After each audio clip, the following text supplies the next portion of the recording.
వెబ్3, blockchain, crypto ఈ పేర్లు వినగానే అబ్బా ఇదంతా మనకర్థం కాదులే అని చాలామంది కనిపిస్తుంది కదా. కాస్త కన్ఫ్యూజింగ్గా, కొంచెం కాంప్లికేటెడ్గా ఉంటుంది. అయితే అస్సలు కంగారు పడక్కర్లేదు. ఎందుకంటే వి అకాడమీ ఉంది. ఈ కష్టమైన ప్రయాణాన్ని ఎంత ఈజీగా మారుస్తుందో ఈరోజు చూద్దాం. అవును, చాలామందికి ఇదే మొదటి సమస్య. ఎక్కడ స్టార్ట్ చేయాలి, ఏది నమ్మాలి, ఈ టెక్నికల్ పదాలన్నీ ఎలా అర్థం చేసుకోవాలి, ఇలాంటి ప్రశ్నలతోనే చాలా కన్ఫ్యూజ్ అయిపోతారు. నిజానికి ఇంట్రెస్ట్ ఉన్నా కూడా ఈ కాంప్లెక్సిటీ చూసి చాలామంది వెనకడుగు వేస్తారు. సరిగ్గా ఈ సమస్యకే వి అకాడమీ ఒక అద్భుతమైన పరిష్కారం. ఎక్స్పీరియన్స్తో అస్సలు సంబంధం లేదు. ఎవ్వరైనా సరే వెబ్3 ప్రపంచంలోకి చాలా కాన్ఫిడెంట్గా అడుగుపెట్టడానికి కావాల్సిన గైడెన్స్ ఇవ్వడమే దీన్ని మెయిన్ గోల్ అనమాట. అయితే ఈ ప్లాట్ఫామ్లో నేర్చుకోవడం ఎందుకు అంత ఈజీ? వాళ్ళ సక్సెస్ సీక్రెట్ ఏంటో ఇప్పుడు చూద్దాం. ఇక్కడ స్పెషాలిటీ ఏంటంటే టెక్నికల్ బ్యాక్గ్రౌండ్ లేకపోయినా పర్లేదు. ప్రతి కోర్స్ బేసిక్స్తో మొదలై నెమ్మదిగా స్టెప్ బై స్టెప్ కాంప్లెక్స్ టాపిక్స్లోకి వెళ్తుంది. దీనివల్ల లెర్నింగ్ ప్రాసెస్ చాలా స్మూత్గా, ఎలాంటి ప్రెషర్ లేకుండా సాగిపోతుంది. ప్రతి పాఠం 3 సింపుల్ స్టెప్స్లో ఉంటుంది. ఫస్ట్, థియరీతో కాన్సెప్ట్ అర్థం చేసుకోవాలి. నెక్స్ట్, ఒక ప్రాక్టికల్ అసైన్మెంట్తో దాన్ని అప్లై చేయాలి.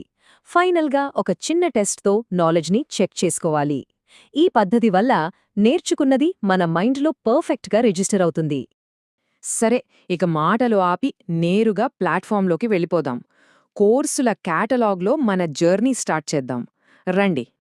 లెర్నింగ్ జర్నీకి ఇదే మన స్టార్టింగ్ పాయింట్. కావాల్సిన ప్రతి కోర్స్, ప్రతి ఇన్ఫర్మేషన్ అన్నీ ఇక్కడే దొరుకుతాయి. ఈ పేజీలో మనకు సూట్ అయ్యే ప్రోగ్రామ్ని సెలెక్ట్ చేసుకోవచ్చు, మన ప్రోగ్రెస్ని ట్రాక్ చేసుకోవచ్చు, ఇంకా కొత్తగా ఏం నేర్చుకోవచ్చో కూడా తెలుసుకోవచ్చు. అన్నీ ఒకే చోట, చాలా కన్వీనియంట్గా ఉంటాయి. ఇక్కడొక మంచి రూల్ ఉంది. అదేంటంటే ఒక పాఠం కంప్లీట్ చేస్తేనే నెక్స్ట్ లెసన్ అన్లాక్ అవుతుంది. దీనివల్ల ఫౌండేషన్ చాలా స్ట్రాంగ్గా పడుతుంది. ఏ ముఖ్యమైన పాయింట్ మిస్ అవ్వదు. ప్రతి లెసన్ ఒక కంప్లీట్ లెర్నింగ్ ఎక్స్పీరియన్స్ని ఇస్తుంది. డీటెయిల్ థియరీ, తెలియని పదాలకు అర్థాలు చెప్పే గ్లాసరీ, ప్రాక్టికల్ ఎక్సర్సైజ్, చివర్లో ఒక చిన్న టెస్ట్, ఇలా అన్నీ పక్కాగా ఉంటాయి.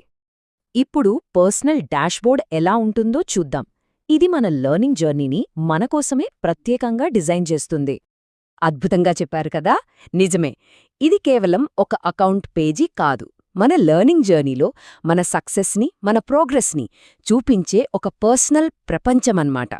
ఈ పర్సనల్ హబ్లో మనకు 2 ముఖ్యమైన సెక్షన్స్ కనిపిస్తాయి.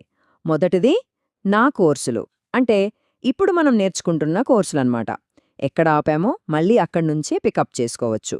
ఇక రెండోది పూర్తి చేసిన కోర్సులు. ఇది ఒక లైబ్రరీ లాంటిది. మనం పూర్తి చేసిన కోర్సులన్నీ ఇక్కడుంటాయి. ఎప్పుడైనా సరే మళ్ళీ ఓసారి రీఫ్రెష్ చేసుకోవడానికి చాలా బావుంటుంది. ఆగండి, త్వరలోనే ఒక సూపర్ అప్డేట్ రాబోతోంది. లెర్నింగ్ని ఒక గేమ్ లాగా మార్చే గేమిఫికేషన్ ఎలిమెంట్స్ యాడ్ చేయబోతున్నారు. అప్పుడు చదువుకోవడం ఇంకా సరదాగా, ఇంట్రెస్టింగ్గా ఉంటుంది. మన టూర్ దాదాపు చివరికొచ్చేసింది. కానీ గుర్తుంచుకోండి, ఇది ఎండ్ కాదు. మన వెబ్3 ప్రయాణానికి ఇదొక అద్భుతమైన స్టార్టింగ్ పాయింట్. ఈ బేసిక్ కోర్సులన్నీ పూర్తి చేయడం ద్వారా వెబ్3 వరల్డ్లో ఎలాంటి భయం లేకుండా ఫుల్ కాన్ఫిడెన్స్తో ముందుకు వెళ్లడానికి అవసరమైన ఒక స్ట్రాంగ్ ఫౌండేషన్ వేసుకున్నట్టే. ఇక థియరీని ప్రాక్టికల్గా మార్చే టైం వచ్చింది. ఈ నాలెడ్జ్తో నెక్స్ట్ స్టెప్ తీసుకోవడానికి రెడీగా ఉన్నారా? ఎందుకంటే అసలైన అవకాశాలు, అసలైన అద్భుతాలు ఇక్కడ్నుంచే మొదలవుతాయి.